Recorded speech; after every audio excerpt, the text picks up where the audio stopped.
Welcome to the Webby O'Neill channel. Pleasure to welcome the main man, Statman Dave. You okay, Dave? I am, Webby. How are you, buddy? Well, a lot better than I was last night about 10 o'clock. But we move on, don't we? You know, it's a blip. I'm going to give you a stat now that they've scored 12 goals this year and 33% of them have been against us. Yeah, you know, it's hard. It is hard, but I think, like, obviously United, I don't think we were good enough in the final third. I don't think we were good enough playing through their lines. I thought they came with a game plan and they executed it quite well. The corner routine was good to get that first goal. Then they could sit deep. It was just frustrating that we didn't really take the game to them. What do you think about those two goals? Obviously, their goal, what was given, like Sharp pushed him in the back.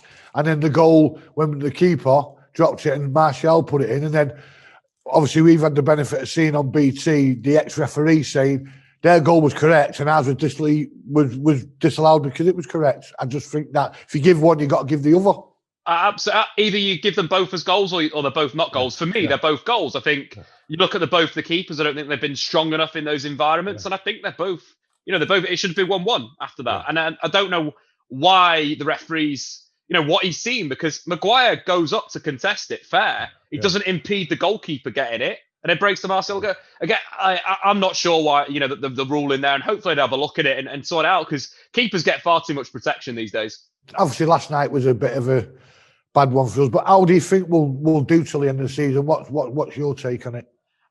Look, I think we're progressing. I think that's something that we've kind of seen. We don't want to be like Chelsea. That's the big thing. We don't want to be like, Roman Abramovich, where the toys, get bought, and then if they're not utilised, the manager gets sacked. It's disgraceful, distasteful what they did to Frank Lampard. We're obviously very different. Ole Gunnar Solskjaer's, been at Manchester United for a few seasons now, and you can see the progress. Obviously, the third finish last season was crazy. And if we can improve on that, for me, that's another good season. I'd love for us to win some silverware. That's something that a lot of the players are talking about, and I feel that would improve them as individuals, that would improve them as people, and it give them that drive to go one step further. The Premier League title is the one this season. If we've got a chance, we are in there, which is incredible to say, because the levels of Liverpool and City have been sensational over the last few seasons, and we are now at that level, which again, Webby, is an improvement. Yeah, definitely. Just looking back at what Ollie said, he was pleased, obviously, beating Liverpool with his 4-2-3-1. Is that the way forward, Dave? I think it's an interesting one. Look, I think Ole Gunnar Solskjaer is his default shape. I'd potentially look to be playing a single pivot in certain games. The Sheffield United one is one that jumps out there, where instead of having the two defensive midfielders, we have one, which allows us to play higher up the pitch and so forth. But from watching Ole Gunnar Solskjaer in these big games, you take the City games that we've seen, the games of the Champions League, he's done really well with the back three, with the back four. And I think now he's kind of settled on this 4-2-3-1 that will be a default forever, defending in the 4-4-2. I do like it. I think the shape's got a lot of strengths. But I also like the back three, and I think that can be used in certain situations. So I don't want Ollie to fully stick on that 4-2-3-1, in every single game. It'll make us too easy to predict. I'd like to see the back three when it's needed. But it's looked good. No, the game against Liverpool, which was literally like, last weekend, we were brilliant. We were absolutely brilliant. It's just frustrating that the Sheffield United level wasn't the same level as that Liverpool game. Yeah. Obviously, we're going to go on to the Arsenal game now, which is, we're hitting the team in form. It was all a few weeks ago. There was talk of Arteta getting sacked.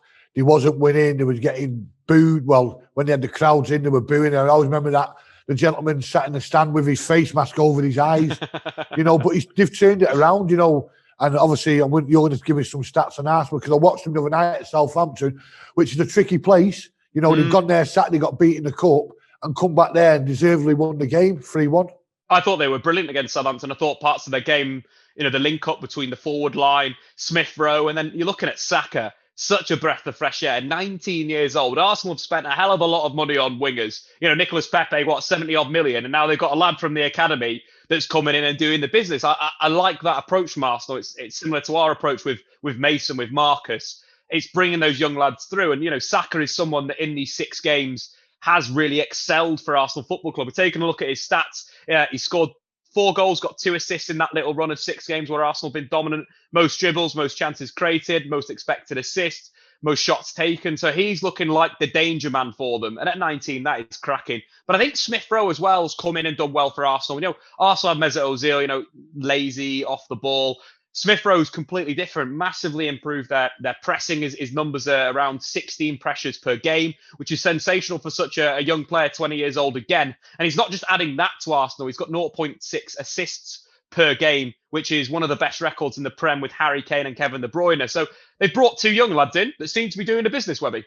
Where's he? Is he another one, this Smith-Rowe? Has he been out on loan, or has he just come through the ranks? Because obviously I'd never heard of him until he come on the other week. Has he been out on loan anywhere, or has he just played through the ranks? So he's obviously come through the academy at Arsenal, been, I think he captained a number of their youth sides. He went out on loan to Huddersfield, and he also went to Germany to RB Leipzig. Didn't really play for RB Leipzig. I think it had a handful of appearances out there. But I think it's kind of matured him in a way, where he's gone and lived in a foreign country. A little bit like Jadon Sancho, that, a player that's gone out to Germany, learnt his trade and come back. And I think with Smith-Rowe, one of my friends is quite close to him, and he was talking about his talent, and the talent was there, but he didn't have the belief that he could do it at Premier League level.